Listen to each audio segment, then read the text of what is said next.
Hi అండి. ఈరోజు నేను మటన్ వండుతున్నాను.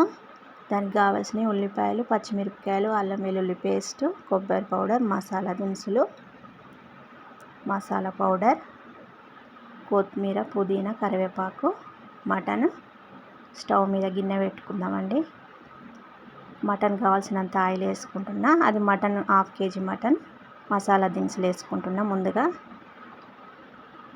తర్వాత ఆనియన్స్ వేసుకుందాం. ఆనియన్స్ కొంచెం ఎక్కువ వేసుకున్నానండి నేను. తొందరగా వేయడానికి కొంచెం ఉప్పు వేసుకుందామండి. కొంచెం బ్రౌన్ కలర్ రావాలండి ఉల్లిపాయలు.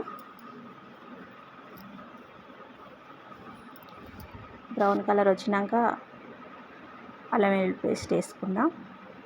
అల్లం వెల్లుల్లి పేస్ట్ కొంచెం పచ్చివాసన పోయేదాకా వేయించుకోవాలండి. చూద్దాం. 2 పచ్చిమిరపకాయలు వేసుకుందాం. 2 పచ్చిమిరపకాయలు వేసుకుని కలుపుకుందామండి.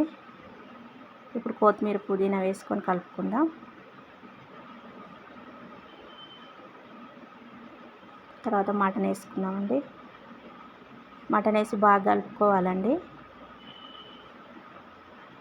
మంచిగా కలుపుకొని ఒక 20 minutes ఉడకనివ్వాలండి మటన్ను. కొంచెం పసుపు వేసుకుందాం. మటన్ బాగా ఉడకాలండి. ఉడికిన తర్వాతనే అప్పుడు ఉప్పు, కారం వేసుకుందాం. మటన్ బాగా ఉడికింది. ఇప్పుడు ఉప్పు, కారం, కొబ్బరి పౌడర్, మసాలా ఇవన్నీ వేసుకొని ఒక 5 minutes అలాగే ఉండనివ్వాలండి. ముక్కలకు మంచిగా పట్టేటట్టు ఉండనివ్వాలి.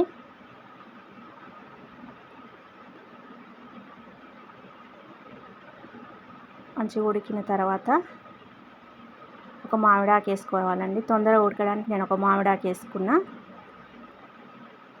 తర్వాత మనకు కావాల్సిన వాటర్ వేసుకుందాం. గ్రేవీకి సరిపడా వాటర్ వేసుకున్నా. ఒక 10 minutes మళ్ళీ ఉడకనివ్వాలండి. ఉడికింది. అయిపోయిందండి. మటన్ రెడీ అయింది.